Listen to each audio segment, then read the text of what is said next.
I have been waiting 3 months for this, and in case you didn't know, it's kind of a big deal.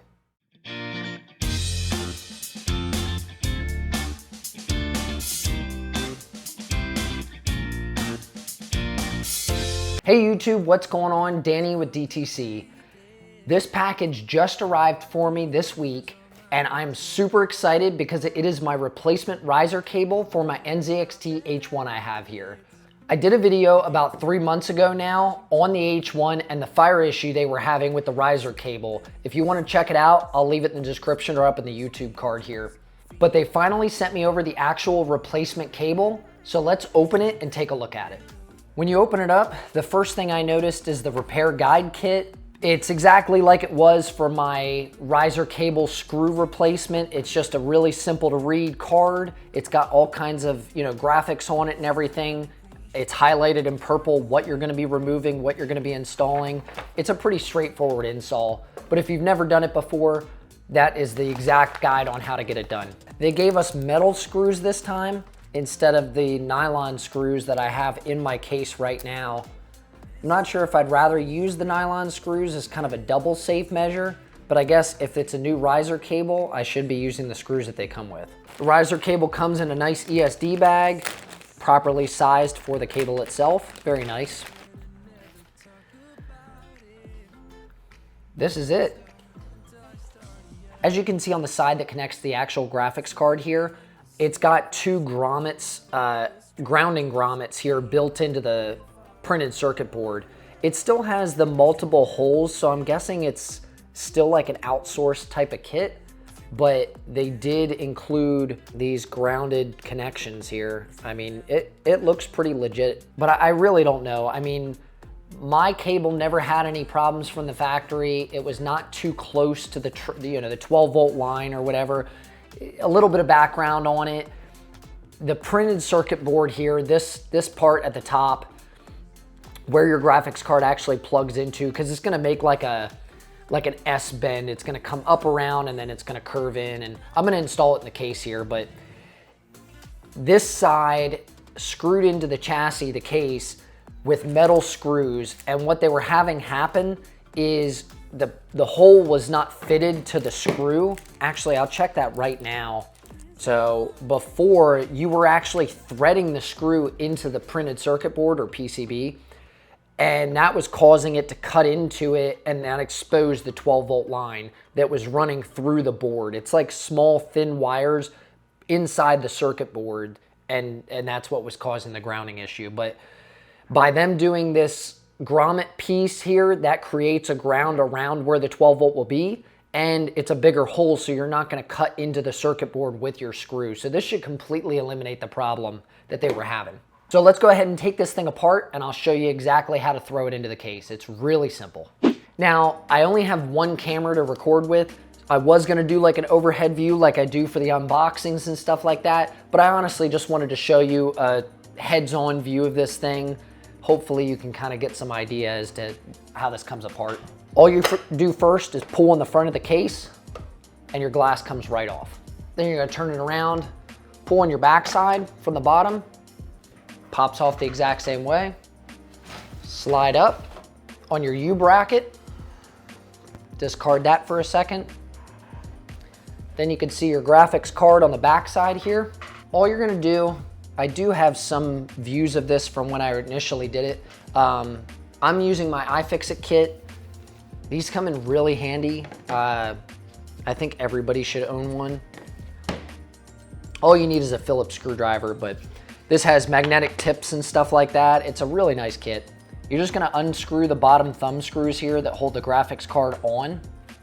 That way you can slide it off the front of the riser. Second thing you want to do is make sure you unplug your PCI power from the top of the graphics card. You just pinch and squeeze. I have an 8-pin in here. Your graphics card may be, more powerful than mine, so you might have 2 8-pins or an 8 and a 6-pin. Whatever you have, just unplug all the power from it. Then you push this white tab here and your graphics card will slide forward, and then you should be able to just lift it out.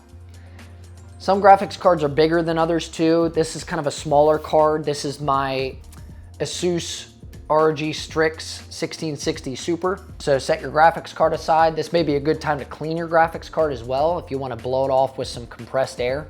Undo your top screw. If you have the metal ones, your removal is going to be a little different because I have to hold the nut that's on the back of my riser cable because I have the nylon screw and nut combo that they sent me.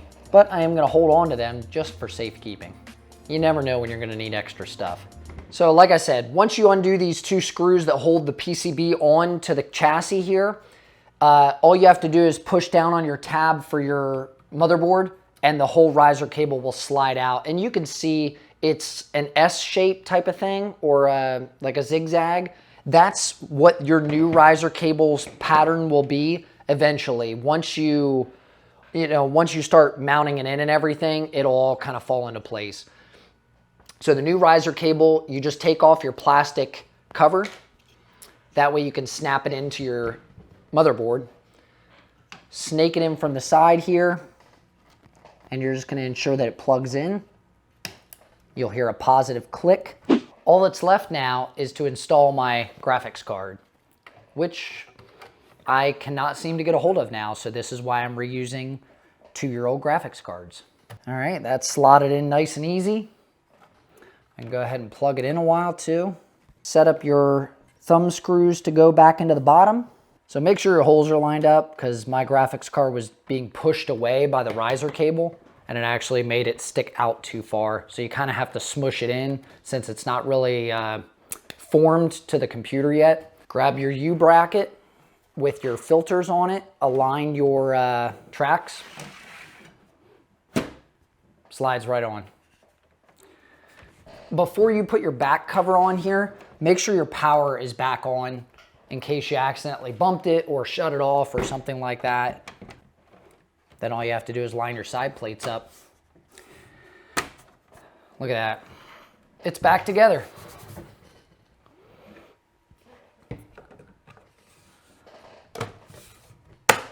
There we are.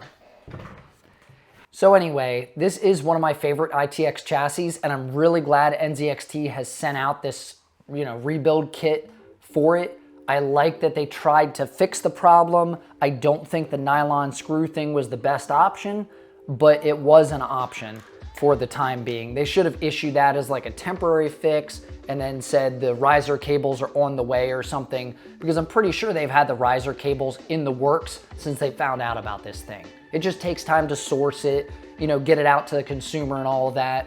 And I'm really happy with how it turned out. So let's plug it in and see if it boots up first try. Let your body take control. You're on my mind, baby. Just move a little closer. And I say, oh. Yes! Looks good to me. Well, I made my repair. If you have the H1 and you're waiting for a repair kit, it should be on the way actually, because I feel like I'm one of the last couple people to get mine. I've seen a lot of people post up on Twitter that they got their NZXT replacement, H1 replacement kit. And I've just been waiting for mine. I'm like, come on, where is mine? Where is mine? And now I got it, I've replaced it. Now I can start gaming again on this thing. I'll be honest, I've been a little hesitant waiting to game and really use this system a lot, even after the repair that they've done. I did leave it plugged in to the monitor here. I used it on occasion, but not like I did use it before when I didn't know that the fire issue was a thing. So now that I've got it back, I'm good to go. I have that peace of mind knowing that it's all set. It's only a matter of time that NZXT will replace all of the riser cables in the H1 and put it back on their website for sale. At least I hope they will, because it's a highly recommended case from me to you. But enough talk about the riser cable replacement and the H1 case. I want to enjoy this thing, so I'm going to get to gaming, and I'll see you next time on Danny's Tech Channel. And I say, oh, it's a night we're both remembering.